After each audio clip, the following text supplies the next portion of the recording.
across beds, hearts and bucks. This is BBC Three Counties Radio. So T, we've known one another for, well, a couple of years now really, since you first came to my programme.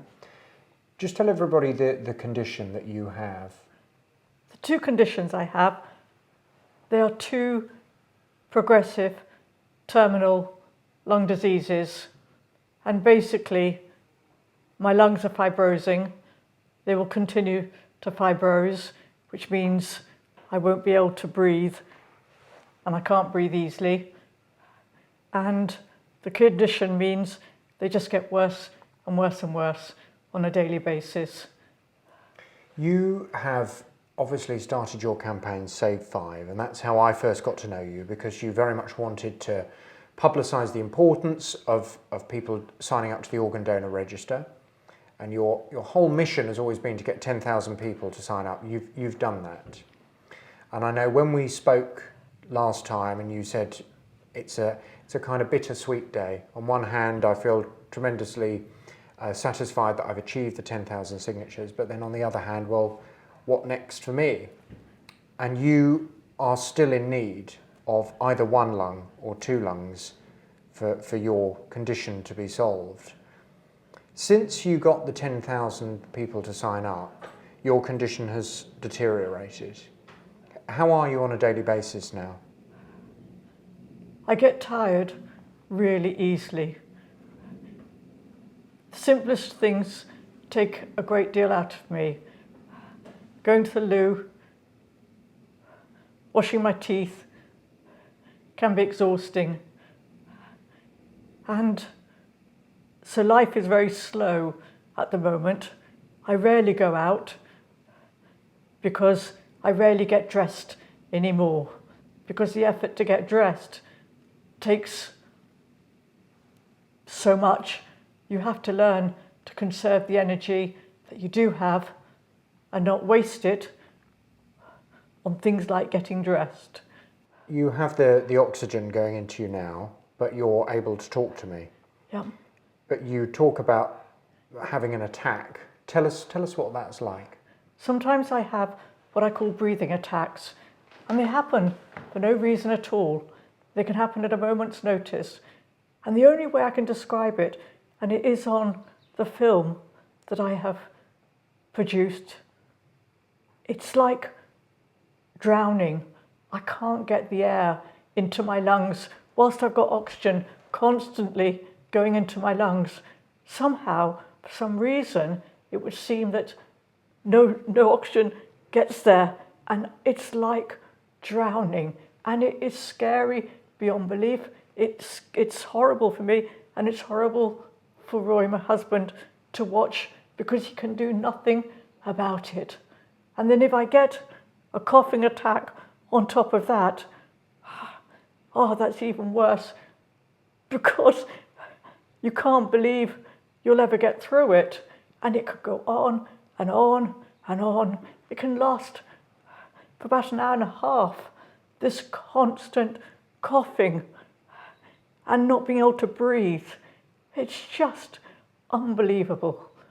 You are very much in need of a lung or two lungs, and ultimately you are waiting for somebody to sadly lose their life, Yes. who hopefully has perhaps been listening to me banging on about it for enough years and has done the right thing and has signed up to the organ donor register. Have the doctors said to you how much longer you have got if that doesn't happen? I mean, how much time have you got? Doctors can never say that, because this is a progressive disease. They don't know how fast it will run on any day. It's getting worse. There's no doubt about it. I'm in such need of a transplant. But for how long I've got, nobody knows, because it could just go also belly up tomorrow, and that'd be it. So you don't know. But in the meantime, you just have to hope that you will get a call, and you do get that chance. You have to hope, but you also have to be realistic and realise that because not enough people are registered, you might never get that call. And how does that feel, that uncertainty to cope with on a daily basis?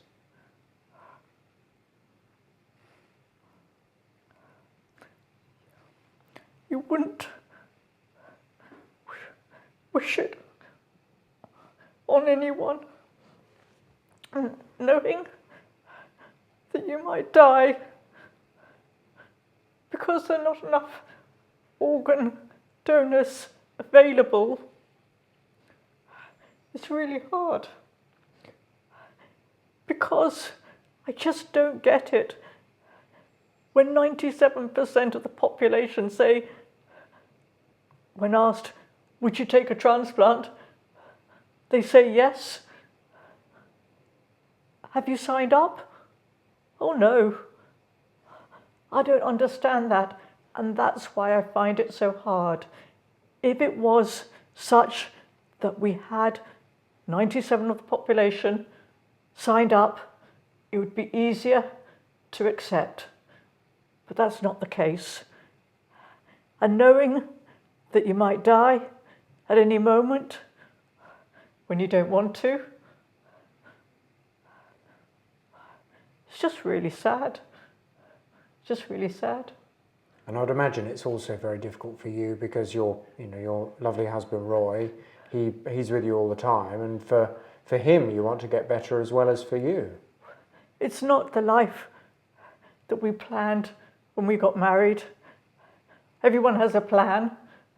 We had a plan to work hard and then retire and then do all the things that you put off because you're working hard, and go off, do some travelling, see the world, do all the normal things.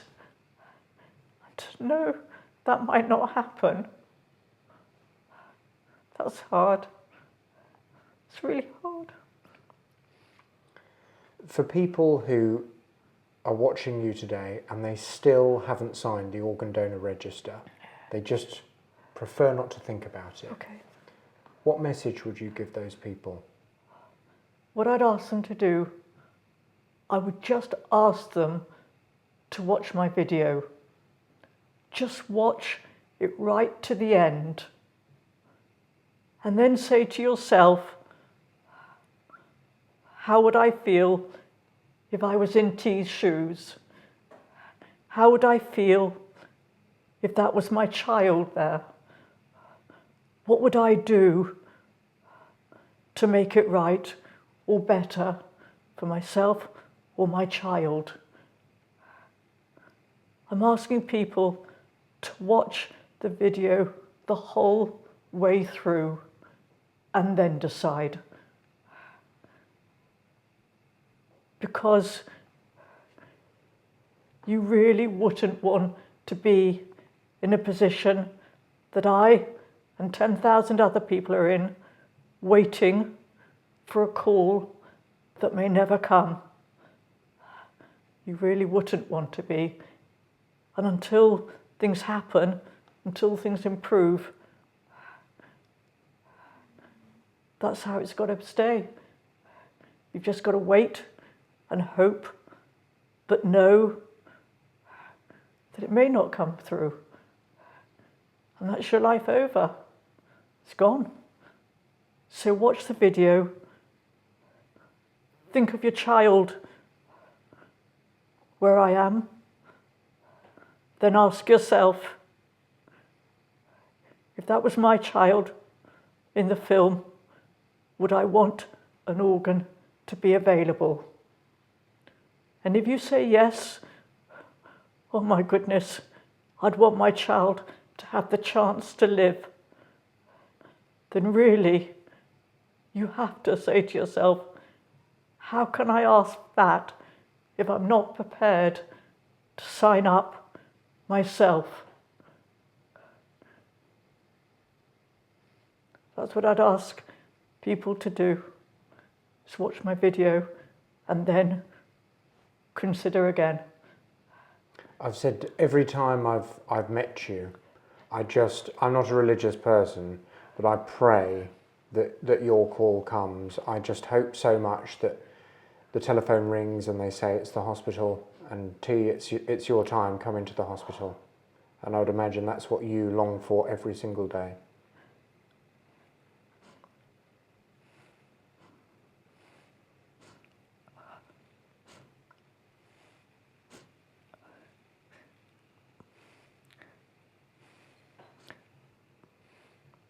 I do, Jonathan.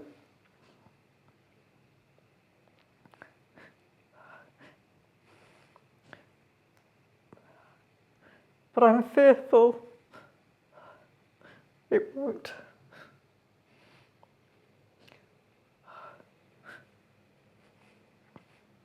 I hope it does. I hope so. Thank you.